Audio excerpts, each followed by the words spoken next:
Ny sitrapon'Andriamanitra omeny asa anao androany dia ao amin'ny Hebreo 10 ny 1:7-30.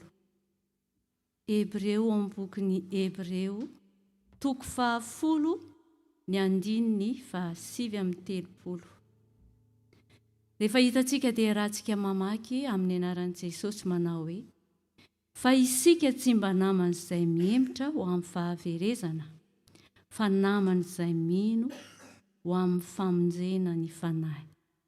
Amen.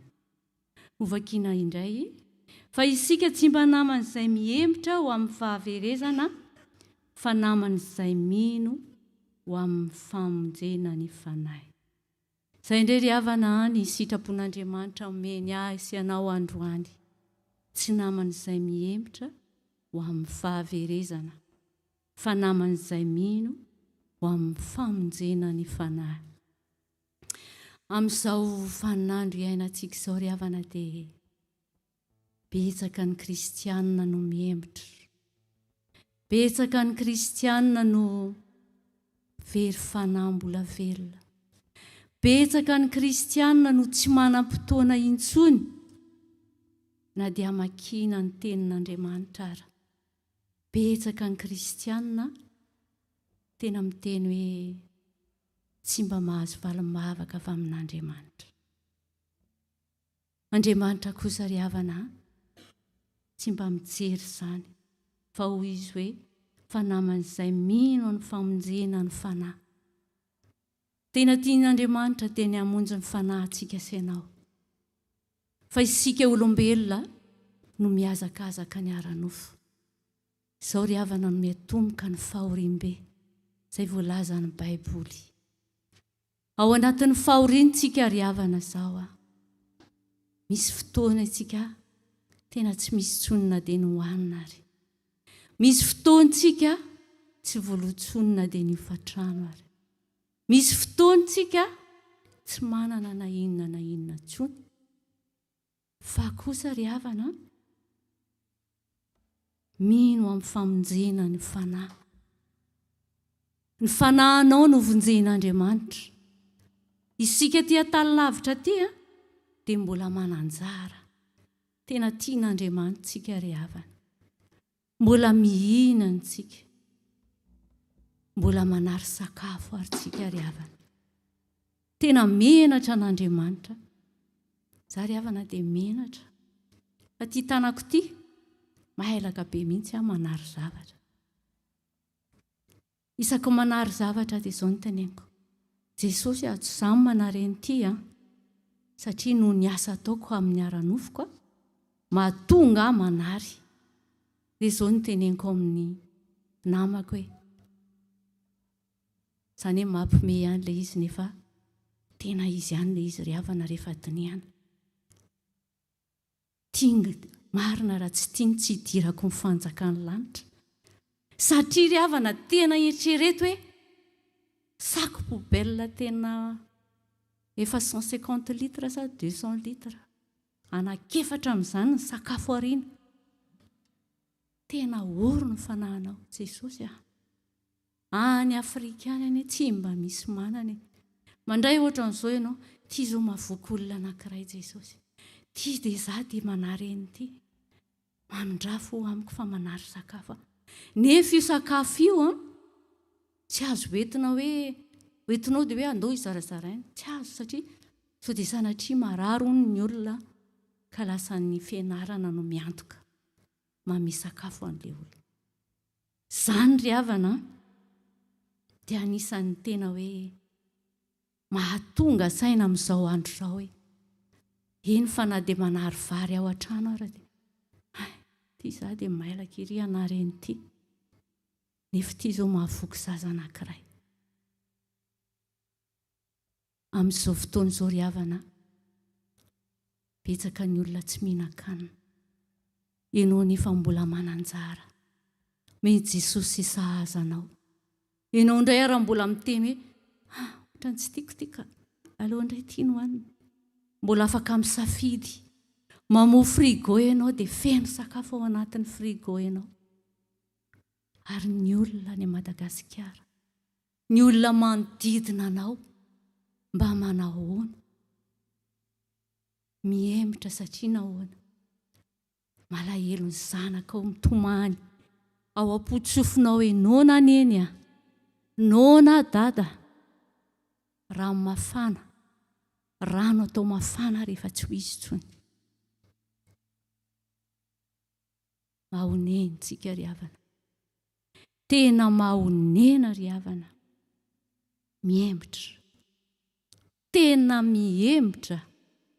Eny fa na dia ireo havantsika na ireo ray aman-drenitsika any Madagasikara ry havana, dia asinareo ragaga mahita ny fiovan'ny olona any, fa tena hita mihitsy ny olona hoe fezaky ny fiainana ry havana. Tsy manam-potoana intsony andehanana hivavaka fa mihemitra. Ny fotoana izay tokony andehanana hivavahana lasa hitadiavana sakafo. Raha mihinam-bary dia ataoko hoe indroana intelo isan-kerinandro. Tena isan-kerinandro mihinana hena izany dia zara raha mihinana. Faly zareo rehefa tonga antsika hoe mba mihinana sakafo ara-dalàna. Tsy sanatria firehariahana no ny ahatongavantsika any fa hoe malahelo tsika mijery ny zareo. Eny an-dalana eny ianao ry havana dia maro ny olona mandeha fotsiny, tsisy direksion, fa hitanao any amin'ny endrik'ilay olona tena miady, miady, tena miady ny olona any. Ka misaora ianao an'Andriamanitra raha mbola mifokisan'Andriamanitra ny fanahinao, mbola mifokisany Andriamanitra ny ara-nofinao. Araka ity teny ity ry havana hoe fa tsarovo ny andro fahiny izay naharetanareo niady mafy tamin'ny fahoriana rehetra no azavaina ianareo. Indraindray raha natao fizaha noho ny fanaratsiana sy ny fampahoriana ianareo, ary indraindray raha tonga naman'izay azony izany, fa sady niaritra tamin'ny fatotra ianareo, noho ny faly raha norobaina ny fanananareo, satria fantatrareo fa ianareo dia manana fananana tsara lavitra sady maharitra ko aza manara ny fahasahianareo izay misy valiny lehibe, fa tokony hanana faharetana ianareo mba hahazahoanareo izay lazain'ny teny fikasana rehefa vitanareo ny sitrapon'Andriamanitra. Fa rehefa afaka kelikely dia ho tonga ilay ho avy, fa tsy tarehdretra, ary ny oloko marina dia ho velo ny finoana, fa raha mihemitra izy dia tsy sitraky ny fanahiko. Amen. Azo diniantsika ry havana ao amin'ny ian'izany teniteneniko izany ao amin'ny Hebreo 10 ny 9:2-30 ka hatramin'ny 9:30. Dia isika ry havana mbola mihinana sy afaka mizara, mandefasa izay voatsirambin'ny tananao amin'ny olona izay sahirana, amin'izay mangataka aminao, na olona matanjaka be ara dia omeo. Fa ho voninahitr'Andriamanitra izany rehefa mizara ianao. Misaotra ry havana ary mivoninahitra dia ho an'Andriamanitra irery ihany. Amen. Izao dia ataontsika ny hira manaraka aprehan'ny sitrapon'Andriamanitra.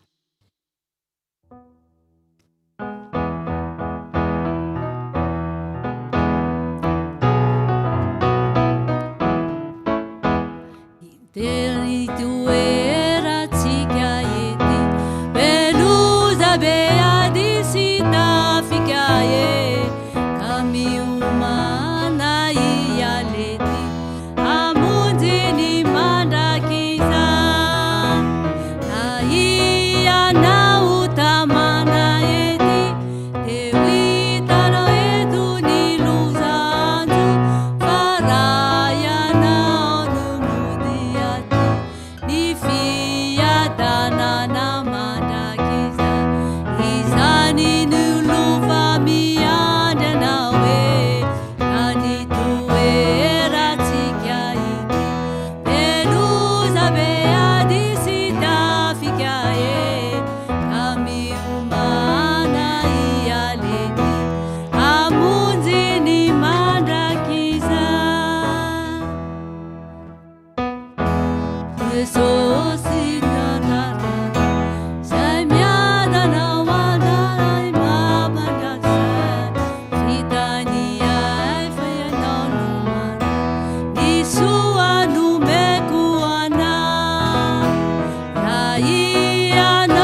Mivavaka tsika ry havana.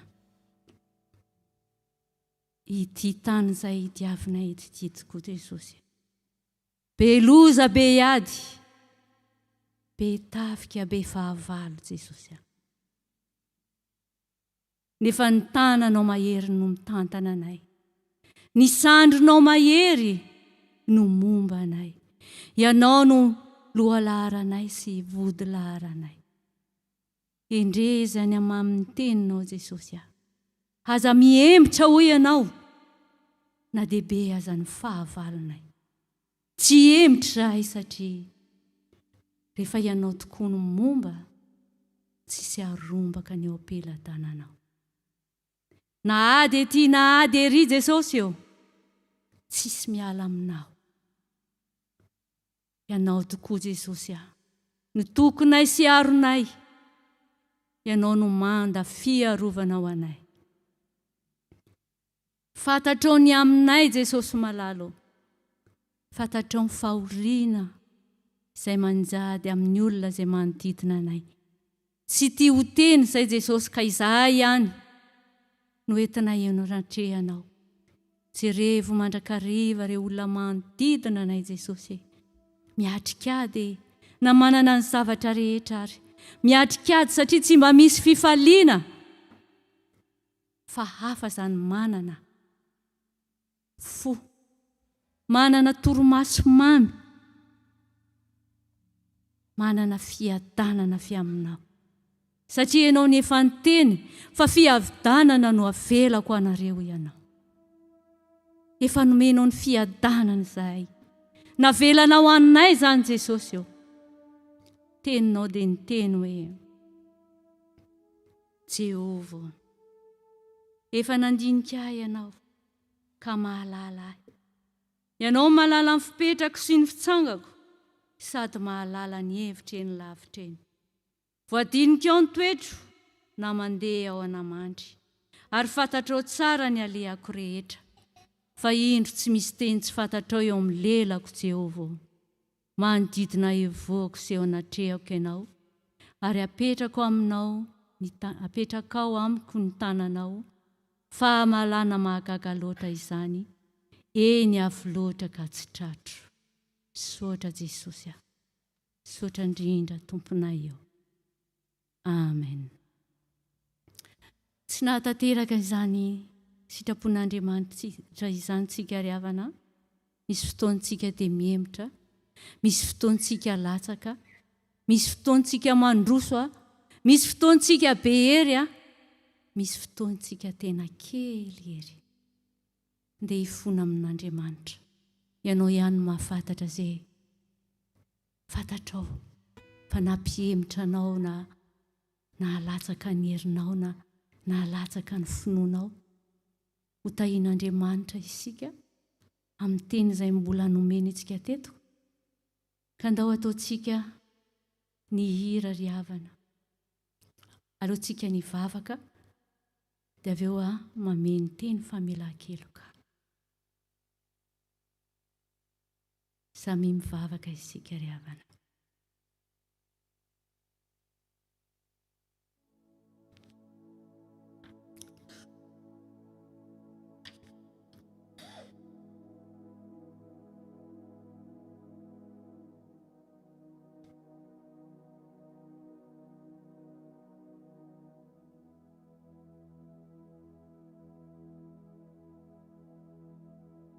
Jesosy eo.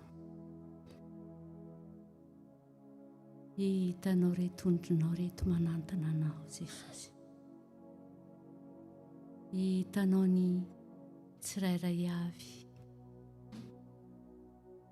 Indrizany teninao hoe tsy naman'izay miembotra fa misy mpahaverezanay raha miembotra izay. Fa mbola nomenao fanantenana izay Jesosy, mba tsy hahaverina ny fanahinay. Tompo malalanay eo. Na dia tsy mendrika aza izahay dia mbola nomenao ny sitraponao ho tanterahanay. Tsy vitanay izany Jesosy, fa mangataka ny fanahy masinao mandrakariva izahay hitantana anay. Hoy aho taminao hoe irao ny anjelinao alin'alina hitompo manodidina anay. Ho manda fiarovana Jesosy aho. Ianao no manda anay. Manda anay tokoa ianao Andriamanitra. Tsara loatra ianao Andriamanitra. Sotra Tompo malalo. Sotra Tompo aho. Voninahitra dia ho anao irery ihany. Amen. Teny famelan-keloka omeny Tompo asy anao. Dia izao mitsangantsika ry havana mandray ny teny famelan-keloka. Ko mivereny amiko fa efa nanavitra anao aho. Fa efa tonga ny zanak'olona hitady sy hamonjy ny very. Voavela ny elokareo noho ny anara-masina. Alleluia. Amen. Mbaza ho toerana ry havana. Fitran'Andriamanitra lehibentsika fa vita ny tapany voalohany. So kositsika dia ny mangavy ny tompony andraikitra amin'ny sekoly alahady hiakatra ety anatanteraka izany.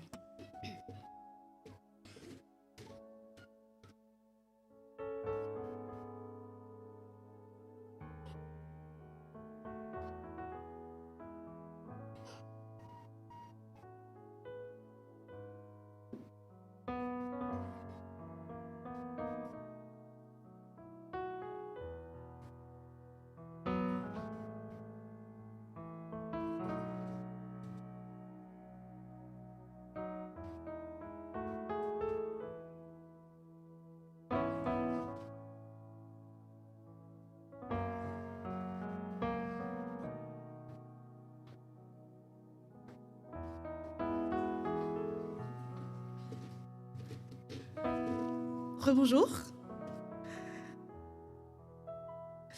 Je vous invite à vous lever pour prier les enfants. Merci.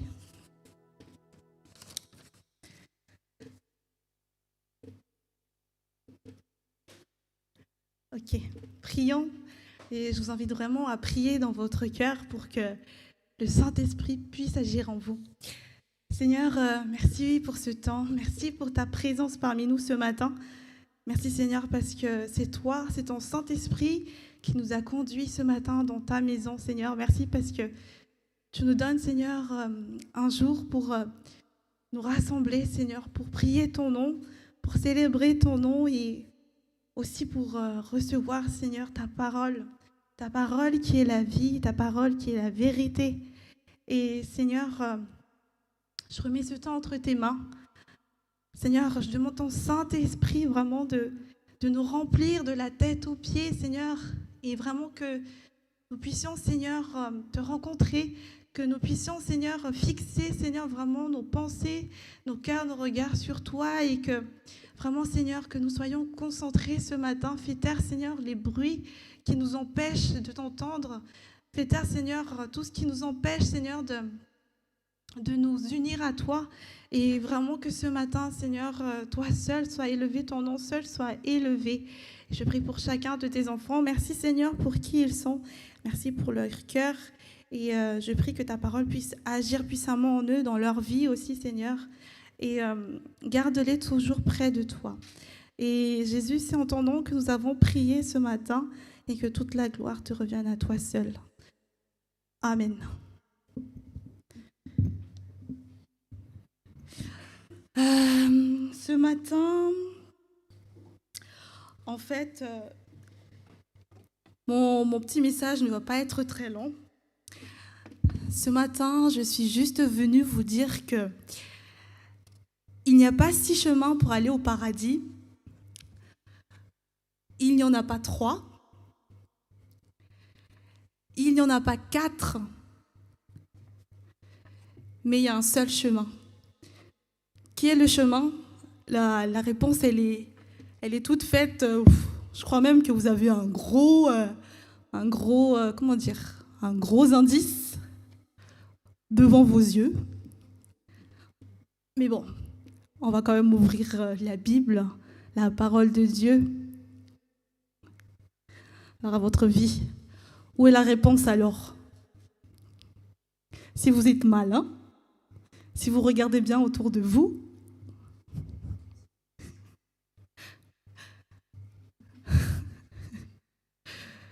ça veut dire que vous rentrez dans l'église et vous voyez pas ce qu'il y a autour, vous faites pas attention. Oui, Océa.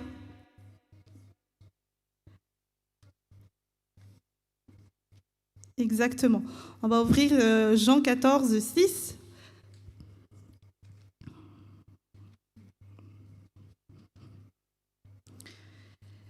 Au nom de Jésus. Je suis le chemin, la vérité et la vie. Nul ne vient au Père que par moi. Amen. Jésus seul est donc le chemin vers le ciel. Il y a certaines personnes qui pourraient te dire, bon, tu dois être bon, tu dois aller à l'église, tu dois lire ta Bible, tu dois te faire baptiser, vivre le reste de ta vie purement et simplement. Il y en a d'autres qui vont juste te dire non. C'est juste le salut, le baptême et les œuvres. Et puis, il y en a d'autres qui vont dire que non, vous devez aller à l'église. Mais la Bible nous enseigne qu'il n'y a qu'un seul chemin pour aller vers le ciel. Et c'est Jésus seul le chemin. Voilà, c'était mon petit message ce matin. À Dieu seul soit la gloire. J'inviterai Warren à prier.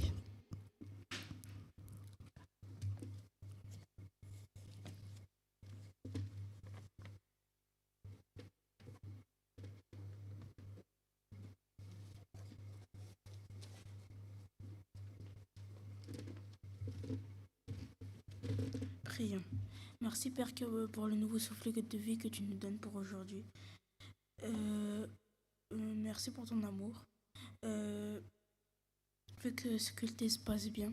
Et c'est mon Père que je sais cette prière. Amen.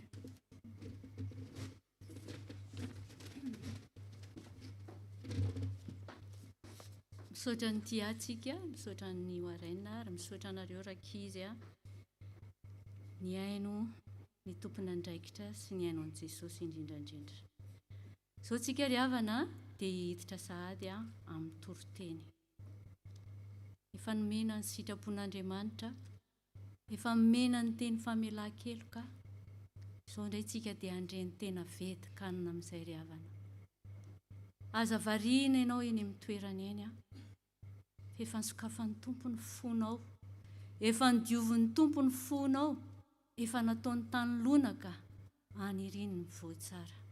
Tsangantsika hira ao amin'ny boky hira fa 100 afatra nomeny tompo anao hoe ny 1 sy 2 dia hiakatra ny ray aman-dreny hitondra ny teny.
dia hivavakisika tompo. Andriamanitra rahanao dia raha laza voninahitra dia asandratra ianao ilay tompony zavatra rehetra, ilay miazona ny zavatra rehetra. Makasitraka tompony amin'ny fotoana androany satria fantatray mbola fitiavana zany mbola mifamindram-ponao. Manaiky izay ny amin'ny fahalebiazanao, manaiky izay amin'ny fitantananao ny fiainany tsiraray avy. Misaotra tompony amin'ny fisiany tsiraray avy mbola mifampahery eto, mbola mifanatritava eto. Misaotra anao fanahy masina mbola manaiky hitari-dalana anay, mbola manaiky indray hanitsy ny dianay. Koa dia mitenena tompo araky ny teninao, araky ny fombanao. Makasitraka raha eo. Amen. Dia mahazo toerana tompoko.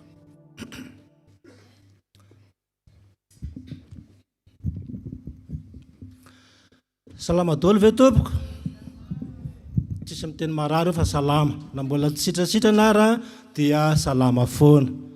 Aoka teninareo ho pozitiva lalandava. Na dia mbola misy symptôme kely ary dia sava foana. Na moa raha misy manontana aminy raha vavy manao izy dia sava foana. Zay foana na za tsy miteny zany marary izy ao, sava foana izy ao. Dikan'izay tsika mahery foana tsika satria Andriamanitra mahery ao anatintsika. Tsy nomena fanahy tsika fa fanahy mahery. Noho izany tsika foana, faly foana. Na inona azo, na inona tsy azo, na inona valim-bavaka tsy azo dia zao falehibe ao anatinareo. Zay faly foana. Tsisy kristianina rera-dreraka zany. Njary tonga ny tompo dia olona reraka be no vataniny eo. Fa mba olona mavitrika tsara, faly foana, mitsiky foana, na misy vola, na tsisy vola, sava foana. Où est le bonheur izy kaliazy limosa zay. Ny bonheur dia ao Jesosy Kristy irery ihany. Izy no andray atsika. Ataoko mitobotoboka misy amin'izay ny micro amin'izay nareo tsy matory.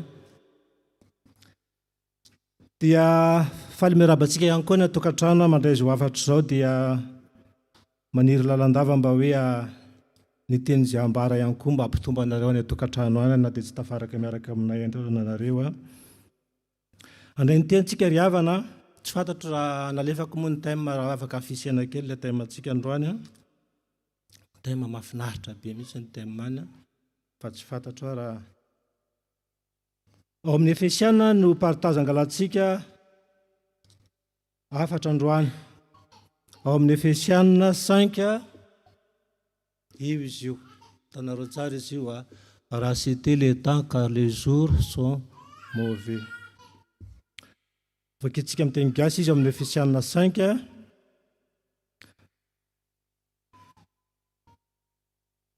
toko 5:5-10, 5:9, vakitsika hatramin'ny 2:20.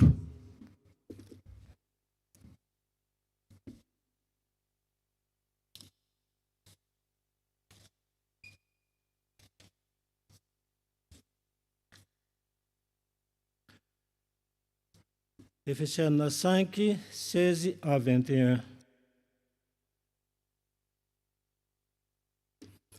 Rehefa hita dia vakina aminaran'ny tompo satria azy rery ihany ny teny manao hoe iarahantsika rehetra mamaky 1, 2, 3. Ka raraoty ny andro azo anaova-tsoa fa ratsy izao fiainana izao, ary noho izany aza manao adaladala, fa aoka ho fantatrareo izay sitrapon'ny tompo, ary aza mamodivay ianareo fa amin'izany dia misy fananara-po amin'ny ratsy. Fa aoka ho fenona ny fanahy ka mifampilaza amin'ny salamo sy ny firana ary ny torokinam-panahy. Dia mihira sy mikaloha ao am-ponareo ho an'ny tompo, misaotra n'Andriamanitra ray mandrakariva noho ny zavatra rehetra. Amin'ny anaran'i Jesosy Kristy tompontsika, sady mifanaiky amin'ny fahatahorana an'i Kristy.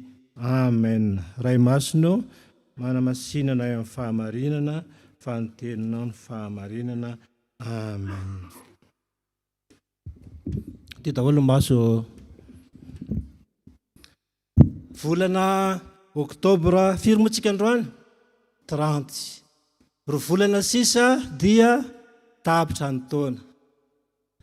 Firy volana zany zay lasa? 10 volana. Inona ny zavatra vita tao anatin'izay 10 volana zay? Ny tompo ve ny fiainam-panahintsika tao anatin'izay 10 volana, 10 volana zay?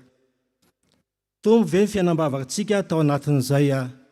folo volana izay niakatra avy ny degré ny fiainam-panahintsika tao anatin'izay fotoan'izay sa ny embotsika sa ny anangatsiksika ny tombo ve ny famakiana amin'ny baiboly rehefa miteny ny mpanompon'Andriamanitra hoe jerevana ny any amin'ny Hebreo dia efa mahitanao ve izany sa mbola lasaka amin'ny testamenta taloha ianao no mijery zany hoe mila miakatra foana araka ilay sitrapon'Andriamanitra teo hoe tsika tsy naman'izay mihemotra manasa anareo hoe jero ny tongotrareo jero daholo ny tongotritsika todika makaiza tongotra eo makany aloha tsy mihemotra eo dikan'izany tsisy mahasariro amin'ny tompo tsisy mihemotra zany eo tsisy miala zany eo ninina mitranga na misy gripe eo na misy tazo eo na misy covid ndray miverina dia tompo momba antsika hatrany tompo mampandresy antsika hatrany aloha mba hiafisy foana le tema raha mba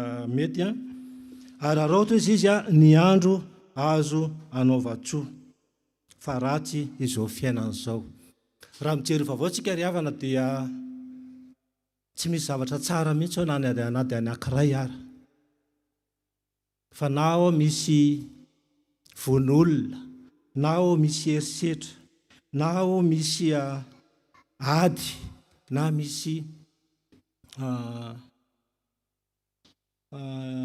ino tisy misy zavatra ratsy rehetra zany dia ao anatin'io tele io zany eo vaovao rehetra miseho zany dia manambara fifakaiky ny farany ka izay no mahatonga nyity temandrano ity hoe araroty ny andro azo anaova-tsoa io zany ny amin'ny teny frantsay misy hoe raha c'était le temps zany hoe misy fotoana zany tsika ny zavatra rehetra miseho amin'ny fiainantsika dia zao misy zavatra tokony ararotina eo amin'ny fiainana misy opportunité tsy tokony avela andalo fotsiny ho avy zao ny Halloween opportunité eo antsika zany kristianina tena kristiana tsy manakato trano ny kristianina tena kristiana tsy manitsy moa hoe tsy manao Halloween zay fa itsika nous sommes de la lumière atsika tsara zany fahazavana tsy manakato trano zany fa alao ny ténèbre ho avy manomana anao verset kely manomana tenin'Andriamanitra satria tsy mahafantatra ny ankizy hoe akabombobonao izy no nakaty antranonao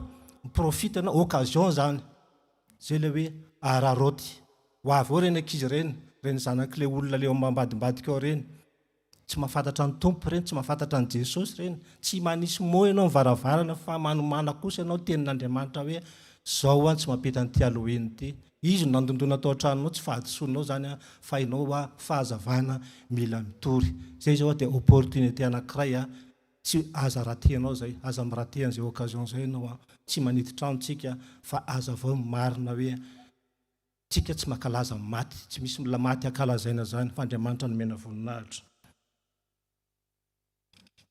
isanandro tsika dia manana an'izay atao hoe opportunité zay ndeha tsika jery ao anatin'ny testamenta vaovao dia zao misy olona ao tsy nahy misy olona tsy nahy nanaraotra zany atao hoe zavatsoa nandalo tao amin'ny fiainana zany jerevantsika ny ao amin'ny testamenta vaovao tsy teneniko le verset fa haitsika tatsara izy dia ny tantarany Marta sy Marie rehefa tonga tao atokantrano Marta sy Marie dia Jesosy invité tao zany Jesosy dia zao zany hoe ny tantara tao alohan'izay zany dia hoe rehefa avy nanangana ny Lazarosy izy dia tonga tao an-tranony Marta sy Marie indray izy invité tao ny sakafo dia misy karazana olona anankiroa amin'ny tokantrano voalohany Marta dia zao nanao variana tany an-dakozia izy karakara sakafo Marie kosa dia nitoetra teo atongotry Jesosy Kristy ny aino ny teniny nanositra dilo ilomanitra tamin'ny tongotry Jesosy Kristy izy zany ny olona nanaroatra amin'ny présence'n Jesosy Marie fa Marta ny raté occasion eritrery tsara nge zany hoe izy zany sy tara tena tianareo amin'izao tontolo zao raha amin'izao tontolo zao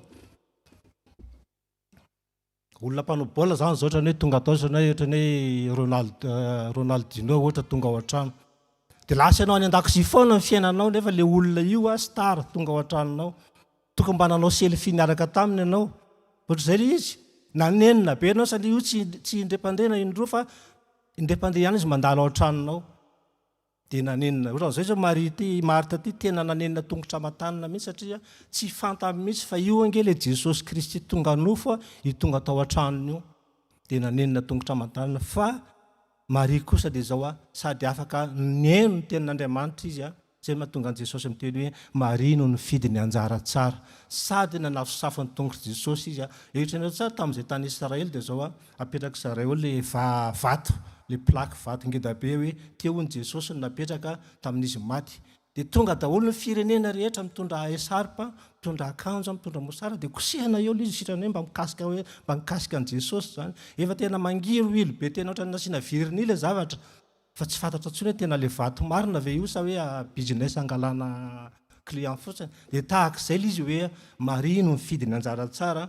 Fa itsika kosa amin'izao fotoana izao dia hoe manana anjara tsara tsika dia Jesosy Kristy. Misy tantara anankiray koa amin'ny testamenta vaovao dia zao ny présence an Jesosy teo a Jerosalema. Fantatsika tsara fa Jesosy Kristy io dia efa nambara tany amin'ny Genesis taloha tany hoe ho avy ny zanak'Andriamanitra ilay mahagaga teny tonga nofo ho avy ao Jerosalema. Fa rehefa tonga tao Jesosy Kristy dia tsy nandray azy ny Jiosy fa fantany foana hoe io le zanaka Josefa sy Maria le mpandrafitra. Ary tanteraka le tenin'Andriamanitra hoe tonga tany amin'ny azy izy fa ny azy tsy nandray ny azy. Zany hoe tonga teo amin'ny azy izy, io le Jesosy Kristy tonga nofo. Fa ny olona tsy mahafantatra mihitsy hoe tsisa zany Jesosy Kristy mahantra velona zany. Jereo nantarehina ary tsy misy jerevana azy koa. Zay tsy manaiky an'io Jesosy Kristy fa zareo nanantena hoe Jesosy Kristy le ho avy amboninahitra, le midina avy any an-danitra ohatran'izay nandrasan'ny Jiosy. Ary mandraka androany dia zao mbola miandry an'io Jesosy Kristy io ny Jiosy. Tsy miprofita an'izay occasion zay zany izy ny fandalovan'i Jesosy Kristy. Zay zany tantara anankiray tao amin'ny tantaran'ny Jiosy.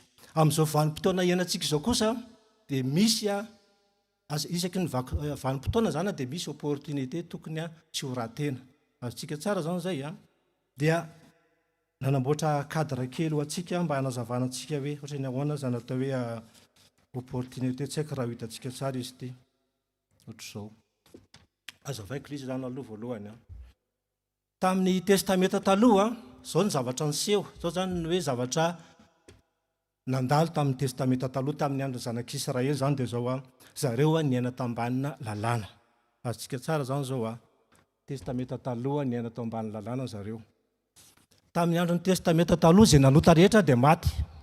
Ary izay manota ohatra ho any am-piangonana zany dia samy mitondra ondry arakaraka le fari-piainany tsirairay zany io raha te azo famelan-keloka hoentina hanampisorona.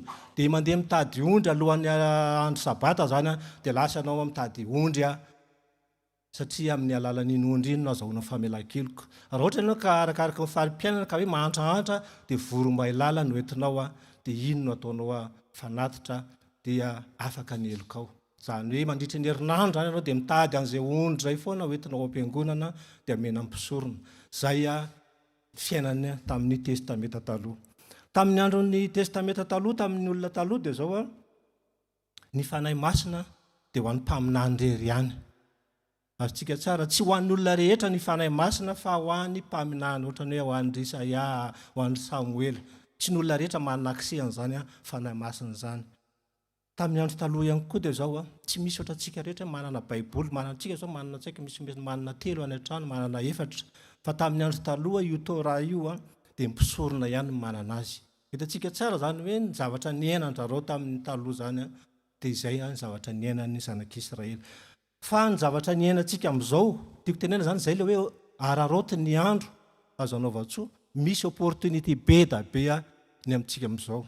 Dia zao io rehetrarehetra io saika tsy fiain'le fay tsy fantatra fatazanareo fa vakiako ny zavatra opportunité iainantsika amin'izao vanim-potoana zao dia hoe tsika miainy ao anatin'ny vanim-potoana fahasoavana, ao anatin'ny vanim-potoana ny fitiavana, ao anatin'ny vanim-potoana ny famindrapo, ao anatin'ny vanim-potoana ny fanahy masina agogo, braderie. Tiako tenena zany hoe ny fanahy masina dia izy rehetra mangataka rehetra zanak'Andriamanitra araka ny teny hoe any am-parany any izy fanahiko dia meko ny olona rehetra. fanahy masina zany tsy misy hoe ho ampisorona rery ihany fa ny fanahy masina dia ho an'izay rehetra zanak'Andriamanitra agogo zany io fanahy masina io. Inona koa no mbola hananantsika amin'izao ny opportunité antsika dia zao hoe manana ny rano Jesosy tsika. Tsy mila mitady voromailala tsony tsika, tsy mila mitady ondro tsony tsika, fa rehefa manoty tsika dia mangataka ny rano Jesosy Kristy anadio. Tsika zany izay ilay hoe fanjakam-pisorona afaka manatona eo amin'ny seza fiandran'Andriamanitra mitondra ny tenantsika dia madio tanteraka isika. Amin'izao fotoana izao tsika dia manana amin'ny Baiboly na amin'ny telefônina na amin'ny Baiboly any an-trano. Manana ihany koa tsika ny promesa ny fampanantenana dia ny enlèvement zany hoe misy amintsika reto tsy ho faty fa hiakatra rehefa ho avy any amin'ny raolanitra Jesosy Kristy. Zay zany dia mitenin'Andriamanitra mbola mitoetra mandrakariva araka ny teniny hoe any amin'ny Isaia 55 izy dia miteny hoe tadiava aho izy dia mbola hita, atsoy dia mbola akaiky. Fa io teny io possible amin'izao zany io manan-kery, fa rehefa ho avy indray zany ty fotoana anankiray vanim-potoana farany ity zany ho an'ilay zay tsy tafakatra. Eniko tsara ty après enlèvement zany dia zao hoe tsy misy na inona tsony après enlèvement dia zao tsy misy fanahy masina tsony ety ambony tany fa miakatra amin'ny fanahy masina. Azontsika tsara zany zay raha ambiraty an'izao occasion antsika be da be zao zany tsika tsy misy fanahy masina tsony fa miakatra any an-danitra amin'ny fanahy masina. Tsy misy rano Jesosy Kristy mamonjy tsony fa ny famonjena anao dia miankina amin'ny ranao. Azontsika tsara zany tsika zay zany miany famonjenantsika zany dia miankina amin'ny ranao zany hoe rehefa tsy nandray ny mariky ny bibitry ianao manaiky ho faty ianao dia ino no famonjenanao. Azontsika tsara zany zay midika zany zay fa amin'izao vanim-potoana iainantsika zao dia betsaka be da be tokoa ny opportunité tokony tsy ho ratentsika. Midika zany ndiavana dia zao ao anatin'izao vanim-potoana zao araka ny teny hoe araroty izay opportunité men'Andriamanitra zay satria ao anatin'ny tena hoe herintsika azahoantsika ny lanitra. Araka le thème io zany dia hoe fa miaratsy ny andro, zany hoe isaky ny maheno zany sakafo zany tsika maheno hoe nisy horohorontany taria, nisy tondra-drano taria dia tokony mitombo kitakitana zany ny fiainam-panahintsika zany tsika zany mitombo makana amin'ny fahamasinana zany hoe tokony ho faly zany ny kristiana raha vao maheno hoe nisy horohorontany hono taria. Mazo raha ny jeliteria dia zao dia hoe na ny Corée du Sud moa zany efa nanomboka ny Halloween rendrareo 50 personnes to dia arrêt cardiaque. 50 personnes eny amin'ny arabe toatra nireny hoe nisy alerte nisy naninona fa tsy mbola nisy ohatr' izany tsy fantatro ena mahatonga le olona arrêt cardiaque disy napatahotra loatra ve le ino ty izy le tamin'le Halloween le fampitahorana zareo fa dia arrêt cardiaque atao lolo eny amin'ny arabe 50 personnes aloha fa mety efa niakatra izy zay. Dia noho izany isaky misy loza misy eo dia tokony mifaly ny zanak'Andriamanitra, tokony miambina ny zanak'Andriamanitra, tokony miantoraka amin'ny tompona zanak'Andriamanitra satria araka ny teny hoe andrandrao masonareo sy fa akaiky ny fanavotana anareo. Inona zany tokony ataontsika zany ao anatin'izao vanim-potoana farany zao. Tadeo tsara riavana fa itsika dia nataon'Andriamanitra tahaka ny endriny. Men'Andriamanitra tsika ny fofinay ny mahavelona dia zao tsy sitrak'Andriamanitra mihitsy tsika hoe tahaka ny endriny kanefa dia lasana amin'ny afo be. Azontsika tsara zay olona tahaka ny endriny dia lasana amin'ny afo be. Fa matoa tsika mbola meny tombonandro pahavelomana, mbola meny fotoana rehetra, meny moyen rehetra dia tokony tsika rehetra tokony tsy misy olo-latsaka na dia iray ary. Io araka ny nambara teo io zany dia hoe inona ary zany tokony atao dia hoe aza manao adaladala intsony. Inona moa hoe aza manao adaladala intsony?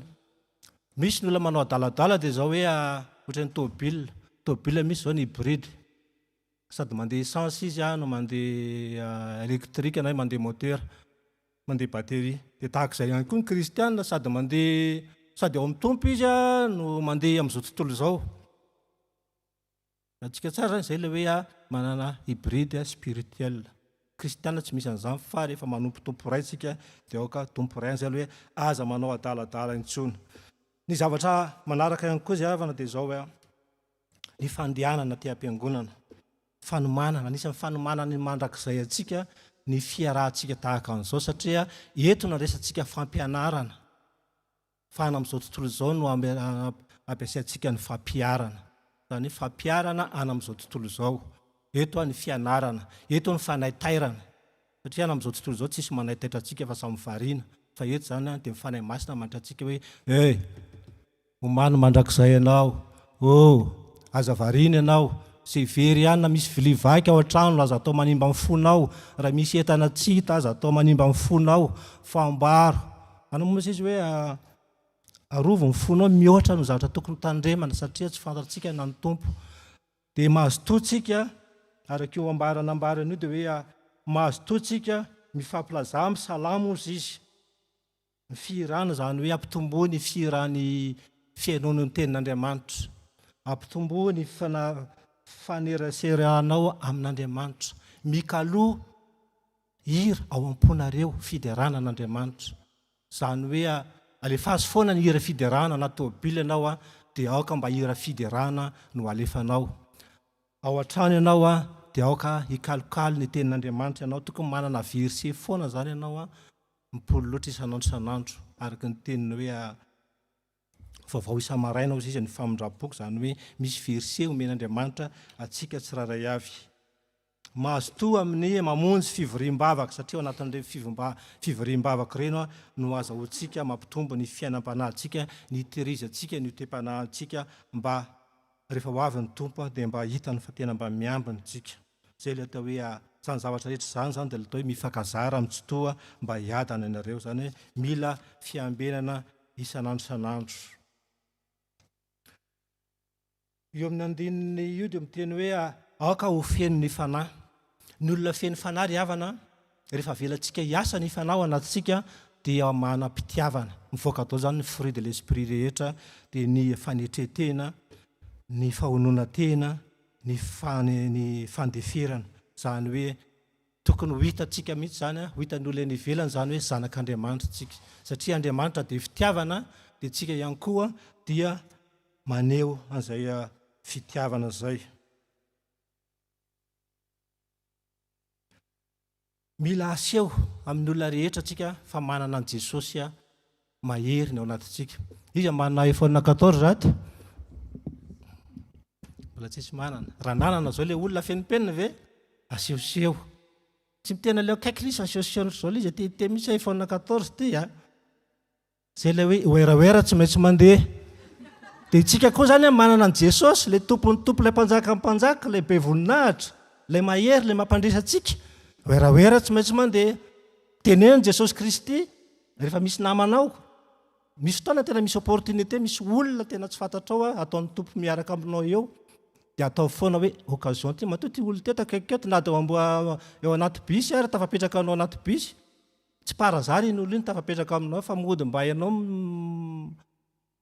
manomboka ny resaka fa tsy maintsy Jesosy Kristy oeraoera tsy maintsy mandeha. Teneny izay anananao Jesosy Kristy na nananao dia mba oeraoe tsika kristianina hoe manana an' Jesosy za tsy kivy zany, tsy reraka zany, tsy matahotra zay ho avy zany satria ny tompoko dia efa mampandresy izy nefa miantoka ny ho aviko.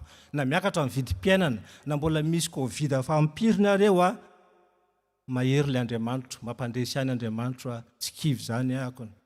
Azontsika tsara, zay ilay oeraoera tsy maintsy mandeha. Tadio zay isanandro isanandro. Tsy maintsy misy voateninao foana io Jesosy io amin'izay olona vaovao ka nampion'Andriamanitra aminao zany hoe araraoty ny andro azo anaova-tsoa, zany hoe araraoty ny fotoana hitorianao ny tenin'Andriamanitra fa aza koboninao am-ponao fotsiny Jesosy Kristy io. Tena araka ny tenin'ny mpanompony tao hoe be dia be ny mihemotra amin'izao be dia be ny kivy be dia be ny reraka, be dia be no mangatsika ny ara-panahy. Zay ny tanjon'ny devoly ry havana, dia ny ampangatsika anao, ny ampakivy anao. Reto misy fandarana zay moa tsy fantatro nareo raha miaina an'iny hoe laingan'ny devoly. Misy fandarana zay ataon'ny eglizy misy radio amin'ny tenan'izay hoe laingan'ny devoly zay dia zao misy karazana anankitelo no hoteneniko amintsika ny atao hoe laingany devoly amin'izao vanim-potoana iainantsika izao. Ny laingany devoly voalohany dia zao apetrany ao anatin'ny saintsika fa mbola manam-potoana be isika. Atsika tsara zay apetrany devoly anatin'ny saintsika fa hoe aza mbola mivavaka zany, aloha rehefa antitra vao mivavaka. Aza mandeha any am-piangonana ianao mbola tanora kely io, aza lany fotoana amin'izany ianao fa aloha ho an'ny antitra zany mivavaka zany, mbola manam-potoana be ianao. Zaho zao ohatra ny hoe rehefa manomana tena dia zao raha mandritry ny ohatra ny hoe fantatra hoe dans 2 semaines ny anjarako, dia misy teny tonga hoe raha zahanao rapitso manam-potoana be anao rapitso manomana an'ilay teny, dia miandra an'izay fa tonga ny apitso misy programa tonga tampoka eo, makana amin'ny dokotera manao zavatra kely, misy olona tonga ao an-trano, lasa indray fotoana dia mieritreritra indray tena rapitso entre zao ka hatramin'izao manam-potoana be dia be misy eo mihitsy nanomana an'ity ten'Andriamanitra tonga indray ny apitso, misy imprévu tonga foana eo. Tiako tenena zany hoe ataony devoly foana zay tsy hanananao fotoana anomananao ny ten'Andriamanitra na iomananao anomananao ny fiainam-panahinao.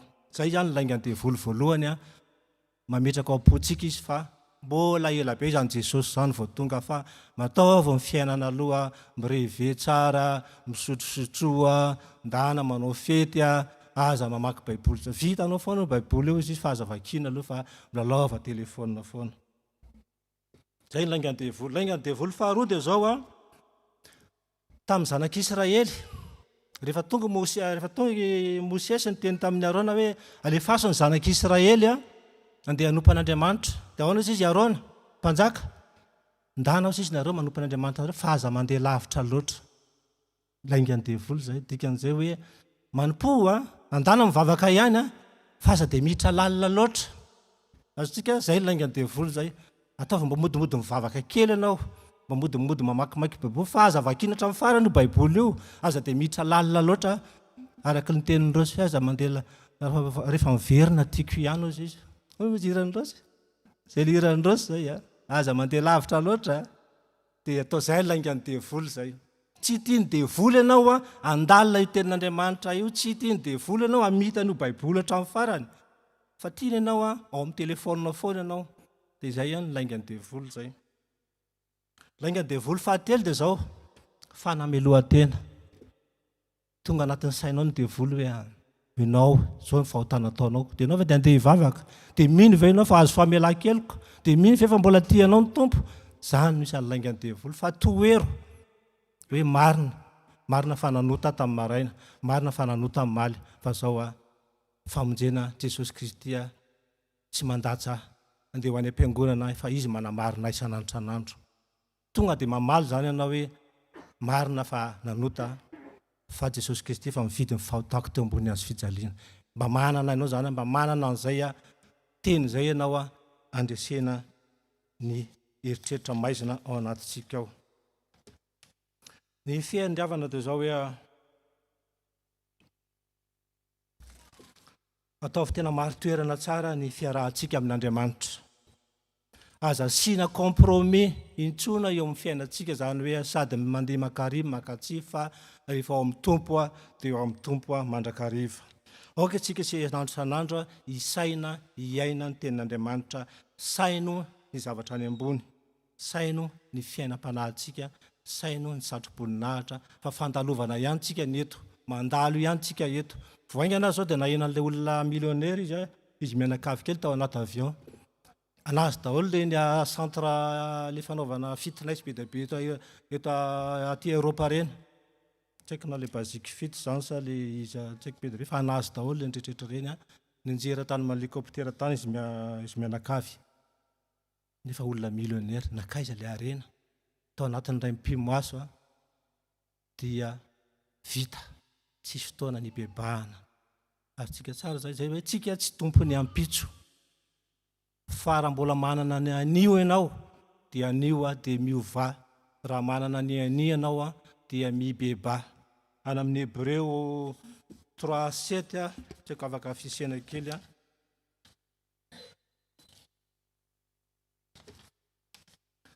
Hébreu 3:7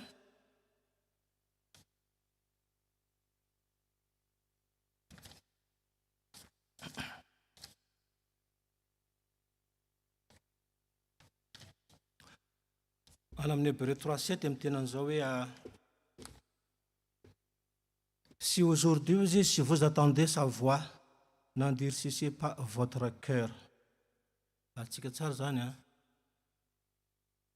raha anio ianao maheno ny feony dia aza manamafy ny fonareo. Ne dis pas que demain je vais arrêter la cigarette.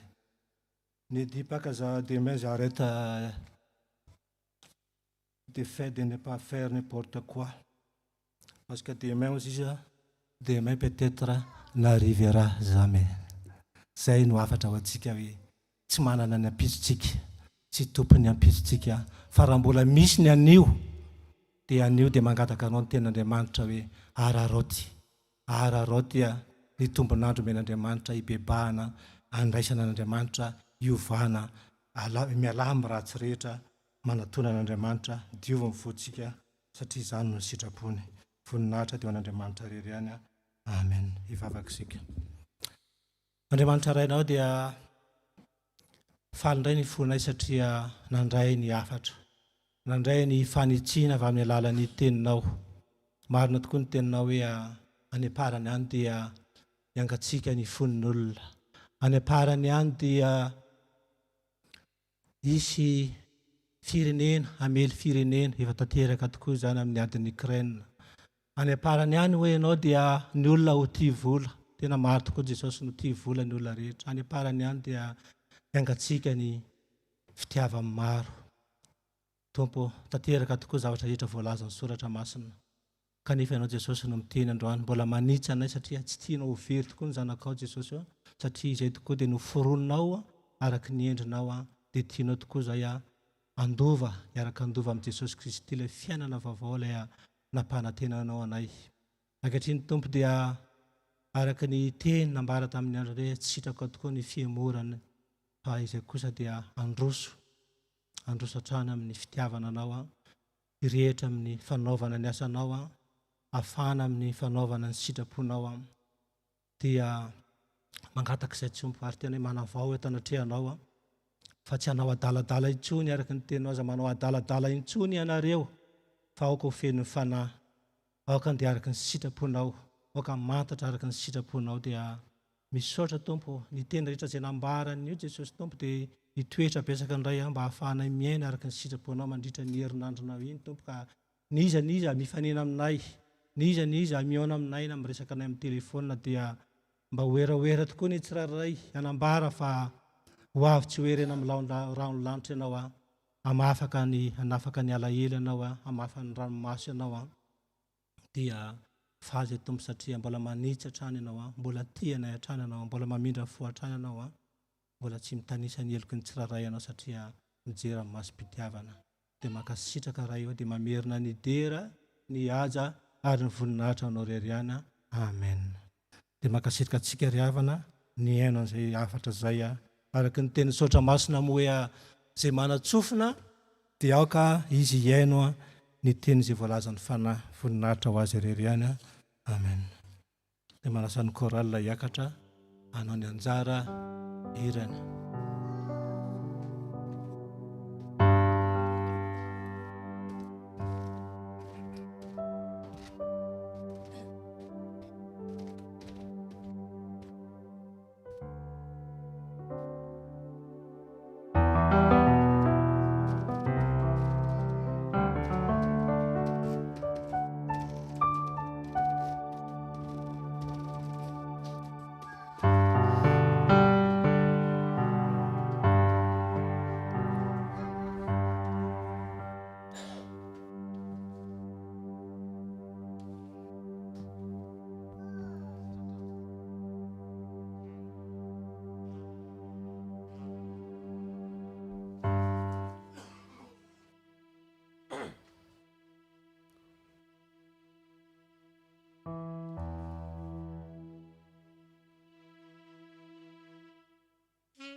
Ny koral tsika ry havana manasany dekona ilazan'ny raharaham-piangonana.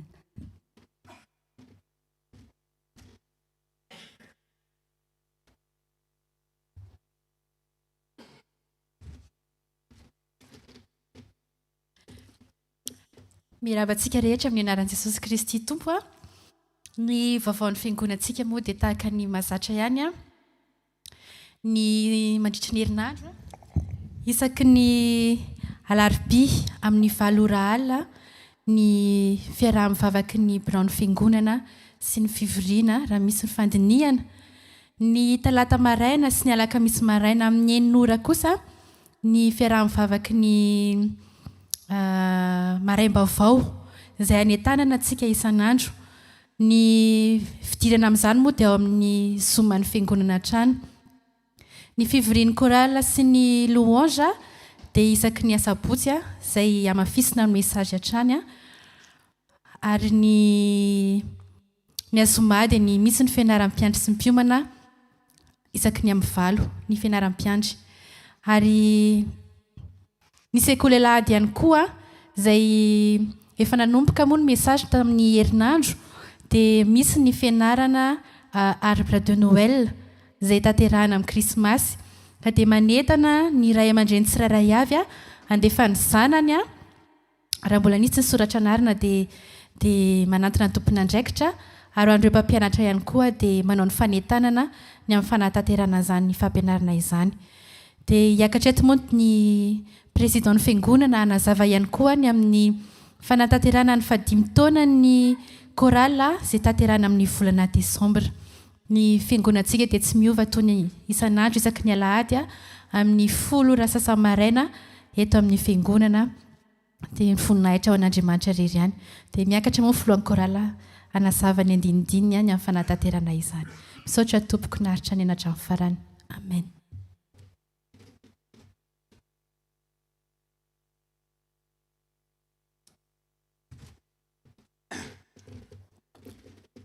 Ya, dia faly miarabantsika tsirairay avy indray mamerina fiarabana tsika amin'ity maraina ity. Ho ampitombona amintsika mandrakariva ny fiadanana mampasoavana avy amin'Andriamanitra ray sy Jesosy Kristy Tompo. Fa fantatsika angamba fa matontsika tsy zaly président'ny fiangonana ifonana aminao tonton fa tsy zaly izy fa zany no voatendry anao ny tatitra amin'ity fotoana ity. Ny antony joroketo zany dia efa voalazan'ny mpanompon'Andriamanitra teo fa isy ny fankalazana 5 taona ny atongom-pihirana ny korala izay daty ataontsika amin'ny 4 volana desambra ho avy izao. Izy io dia fitoriana ara-pilazantsara izay ho tanterahana eto amin'ny fiangonana. Izany hoe ny adresy anaovantsika azy dia eto amin'ny fiangonana ihany. Tadidiko ilay tenin'ny mpanompon'Andriamanitra anankiray hoe hira moa tsika sa hivavaka, dia hozy izy matsy anamana hoe ny korala dia mitory teny ankira, izany hoe tenin'Andriamanitra no hozaraintsika amin'ny fotoan'io isaorana azy be zay. Efa nyteny moa teo ny mpanompon'Andriamanitra rehefa misy fotoana ianao ireo izy dia araroty izarana ny tenin'Andriamanitra.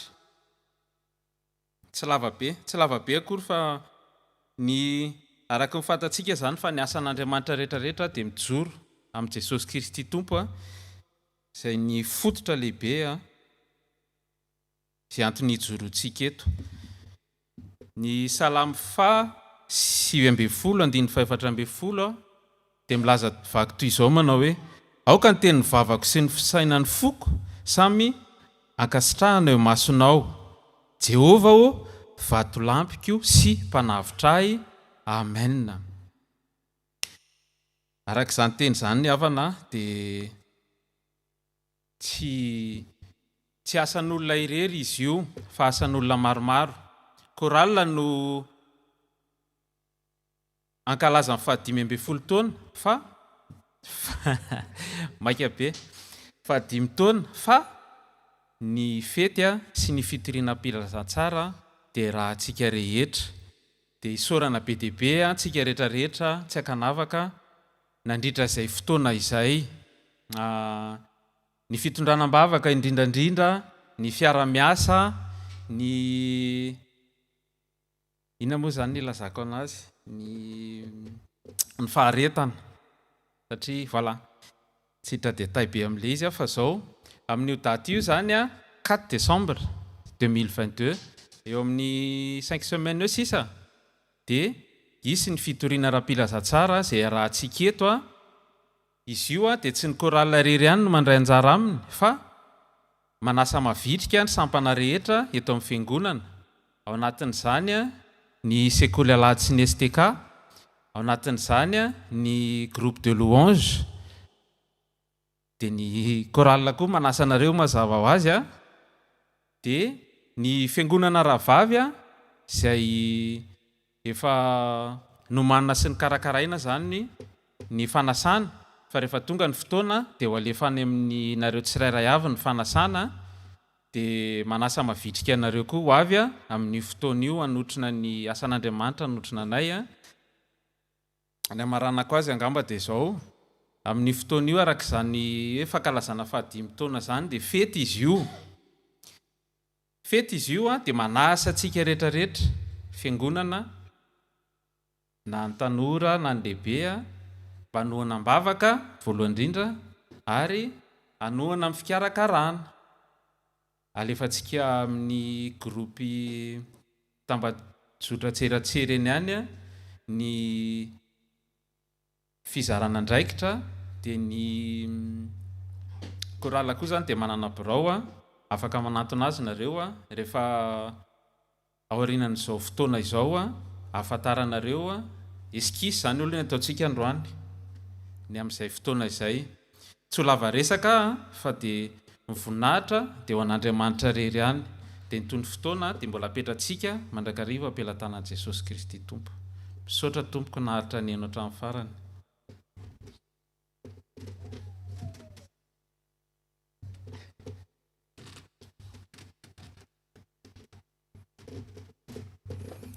Fanampiny kely fotsiny hitantsika tsara ilay hoe andray vahiny zany tsika tranontsika tsy maro malotoloto fa ela tsy nanao grand ménage dia alohan'ilay 4 eo zany tsika nijery ny planine teo hoe mety le 26 tsika sa mety 26 novembre no hanao grand ménage grand nettoyage an'izao trano zao. Ny korala moa misakafo eto zareo androany dia manantena fahendreny zareo fa mety efa kely sisa nitovintsika ny amin'ilay 26 io fa zareo mavitribitrika zay ihany dia mety moa amin'izay fahasoavana sy fahavitrihanareo zay nareo dia zay no afatra ho antsika dia mampaherantsika hatrany ny amin'ny anjara fanapoana ho antsika tsirairay avy, satria faraparana ny mamarana ny taona zao tsika fa manimanitra fety bebe ny fanasana, daoka tena mba hoe atao prioritaire ny asan'Andriamanitra, ny anjara antsika amin'izao fiangonana zao mba voninahitra Andriamanitra rery ihany, dia na ina zavatra ataontsika daoka ny Andriamanitra rery ihany no ivony ny zavatra rehetra. Makasitraka Tompoko.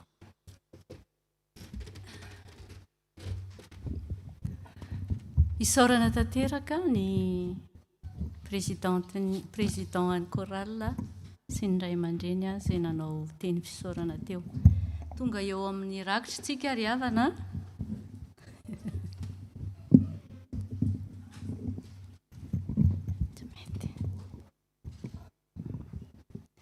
Hira ataontsika mandritry ny rakitra, indramintsika ny hirany mialy rakoto mamonjy tiako loatra. Ataovy amin'ny fonao tanteraka tokoa ny fitiavanao an Jesosy. Ny fonao lomeonao anazy ny vola dia manaraka ihany, fa rehefa feno ny fonao dia feno koa ny fitiavanao dia ho an'Andriamanitra rery izany. Amen.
hivavaka isika.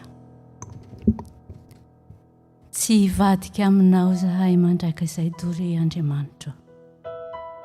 Tehirizy mandrakariva ao anilanao e, tsy mahefa lalany irery. Fa rehefa ianao no mitari-dalana anay, vitanay zany Jesosy a. Misaotra anao zahay Jesosy malalo, fa mbola afaka nanolotra zay voatsirambiny tananay, anefanay ny adidy eto amin'ity lampan'ny ao ty koa Jesosy, satria efa vavahadiny lanitra ny eto amin'ity toerany ity, ka nomezanay voninahitra anao sy hideranay anao. Zay mba sombo ny vitanay Jesosy a, enao nampitombo zany avo zato eny, mba ho feno ny kitapony mbola ny fiangonanay, afahanay manatanteraka zay tsinjara rehetra zay sahazy zany. Ianao le Jesosy mahay manolotra, ianao le Jesosy mahay mameno ny tsy ampy, ianao le Jesosy tompony zao rehetra zao, ianao le Jesosy manan-karem-pahasoavana, hainao ataon'ny zavatra rehetra. Ny vola zay noentanay te Jesosy te sombony ihany, fa ny fonay ny tena tolotra ianao. Raiso Jesosy a, raiso ho fanatitra velona raha sitraka. dia misaotra indrindra Jesosy dia ho anao rery ihany ny tera sy ny laza ary voninahitra mandrakizay. Amen. Mazaho toerana tompoko. Izao tsika dia anao vavaka fisaorana. Tsy izaho irery anao vavaka fisaorana, fa ianao koa dia ataovy amin'ny fonao iray manontolo ny fisaorana an'Andriamanitra satria tena feno ery ianao. Mandainga kosa izay milasitsika fa tena hoe mbola mavesatra. Ositsika niditra teto fa maheritsika mivoaka eto satria Andriamanitra mahery ny Andriamanitsika. Ndao arariavana sa misaotra an'Andriamanitra isika. Saotra indrindra Jesosy ny omaly tsy kovy tsy anio ary ny anio tsy mba ampitso. Fa ny andronao isan'andro dia ianao dia manome ny famindraponao aminay isan'andro. Tsy hiverina intsony Jesosy dia alahady 30 Octobre dia. Kanefa mbola nanarinao izahay. Nafafinao teto ny teninao ho saintsainina andro manalina. Teny izany no zarainao anay teto izany Jesosy. Na izahary Jesosy, na izany raminao mampita ny teninao, dia tena mahatsapa hoe hafa ny dirako teto ary afaka tokoa ny voako eto. Andriamanitra tena tsara ianao. Andriamanitra tena feno ianao. Andriamanitra tena tia anay ianao. Tsara ianao Jesosy. Ny fahatsaranao ny fitiavanao indrindrandrindra. Ataovy may mihetry ity nofinay ity. Fa rehefa mihetry ny nofinay, manjaka ny fitiavana. Iray ao aminao izay Jesosy. Tena iray fo, iray saina. Ka ninona sa matin'ny Satana andravanay, tsy haravanay izany Jesosy. Raha mbola ianao ny Andriamanitra joro foana ny fiangonanay FPTM HAUTE SAVOIE, satria ny tana maherinao ny momba anay. Petrakay feno am-pelantananao ireo namanay izay tsy tonga teto. Ianao malala ny antony rehetra. Ianao ny Andriamanitra tompo ny fanasitranana. Mino izay Jesosy efa sitranizy ireo tamin'ny rofirofo rehetra. Raha izay ny antony tsy nahatongavany. Akory izay mamita didy ianao mahafantatra. Jesosy ireo izay tsy mba mihinan-kanina Jesosy. Ianao nijery azy amin'ny indra fonao. Ireo izay tena mihemitra tokoa ireo kristianina namanay izay niemitra. Ianao nampiverina azy ka ame ny fanahy masonao. Rotsay ny fanahy masonao ny tokantrano Jesosy. Asio fahazavana ary ampafantaro azy mandrakariva fa tsy ny mofy ihany ny veloman'ny olona, fa ny teny izay avoaka ny vavanao Andriamanitra dia fa hery lehibe. Kanefa Jesosy rehefa reraka ny nofo mivezivezy ihany ny fanahy. Andriamanitra mahay manampy mizary ianao. Andriamanitra ny akaiky sy ny lavitra ianao. Taio daholo Jesosy ny firenena rehetra izay miady amin'ny fahatrana. Taio ny firenena izay ao anatin'ny ady koa Jesosy. Taio ny firenena Jesosy. Taio ny firenenay. Taio Jesosy ny filomba hijery ny vahoaka. Taio izay eo amin'ny fitondrana rehetra mba hanapahendrena, mba tena ho solom-bavam-bahoaka tokoa Jesosy. Fa tsy ameno sanatria ny ao am-batan'ny Tompo. Ianao malala ny firenenay Andriamanitra. Tanio ny firenenay ho tena firenena feno vavaka. Ho firenena anjakan'ny fahamarinanao Jesosy. Efa tena mampalahelo ny firenenay Andriamanitra. Tena mahaontsa Jesosy. Tsy vitan'ny fezaky ny anoanana, fa mbola miady mifamono, mifanolana tena meratsy izao tany izao Jesosy. Mangataka anao Tompo, famindraponao arotsay ao Andriamanitra. Entinay ambavaka koa ny ankonanay Jesosy. Jereo amin'ny indra fonao ny sanakay. ianao Jesosy ny an'olon-tsaina azy ireo, ianao no momba azy ireo na vakansa aza Jesosy, ombay mandrakariva tahaka ny fomba nireny akoho ny zanany. Ampio zahay Jesosy toloro saina zahay Jesosy na ny teny avoakanay amin'ireo taranakay ireo ary na fomba fijerinay, inona fomba fibedesanay azy ireo ara Jesosy, dia hifonanay aminao zany raha ohatra ka tsy mifanaraka amin'ny sitraponao. Tahiko ny fiangonanay Jesosy, tahio ny fiangonanay, ianao no andrakotra ny fahasoavanao amin'ny fiangonanay. Tahio ny ray aman-dreny daholo rehetra Jesosy, ny fikasanay rehetra izay tianay ho tanteraka Jesosy eo amin'ny ny an'ny korala, ny an'ny sampana velona rehetra eto amin'ny fiangonana. Dia ianao Jesosy nijery anay amin'ny indra fonay, fikasana ny anay Jesosy fa mifanatanterahana te anao, satria ianao ny tompony fa izahay Jesosy te mpanatanteraka ihany. Dia ho anao rery ihany ny tera sy ny laza ary voninahitra mandrakizay. Tsy adininay koa Jesosy ireo firenena izay mampiatrano anay, indrindra fa ny filoha izay tantana n'ity fireneny ity, ianao mbola andrakotra ny hery sy ny tanjaka ho azy koa Jesosy. Tsy izay rehetra tsy voalazanay ka mahasoanay dia apetrakay feno eo ampelantananao. Izay mihoatra kosa dia hifonana tanteraka aminao. Tena natokanay andro mpibebahana hifonanay aminao ty andro androany ity Jesosy, satria mahatsapy zahay fa tianao hibebaka eo anatrehanao mandrakariva zahay Jesosy, mba tsy ho hisy ho very amin'ny andro izay hatongavanao any amin'ny raony lanitra. Dia misaotra indrindra Jesosy, voninahitra dia anao rery ihany. Amen. Efa tonga sahady amin'ny famaranantsika ry havana, ataontsika ny hira ao amin'ny FPTM 630 i Jesosy mba tantana. Ataovy amin'ny fonao ray manontolo ho tafatoetra ao anatinao ny tony ny hira, ary ataovy mafy ho fideratsika an'Andriamanitra sy fisaorantsika azy.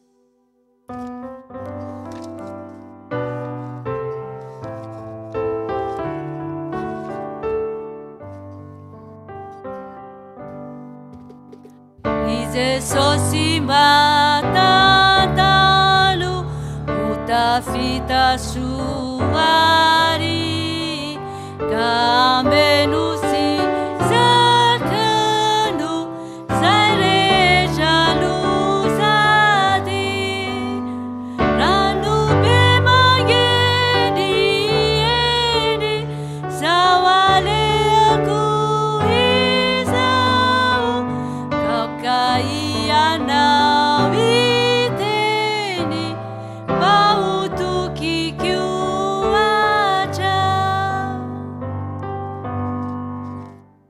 azimyandia wapita zodia fefika wati vavia rabita diutu disuari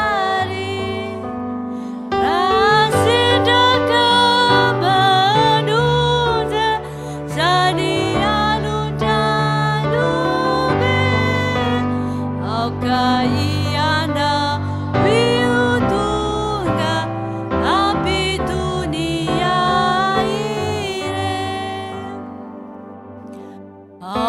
Aunirivuta mayeri eti mapivadipu fani feuna ireri mampisa fani manzu anikyuniva tulabi sini bibima rube fani erina eapi kavunzeni zanaka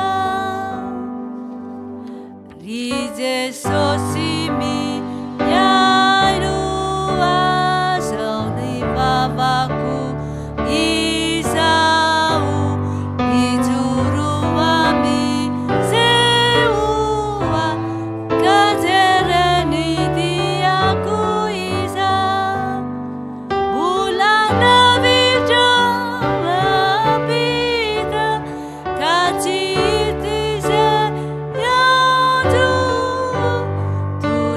tao kene sareta niseuaiana.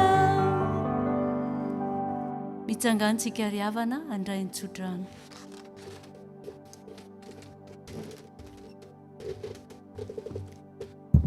Amarana sady ny fotoana tsika riavana.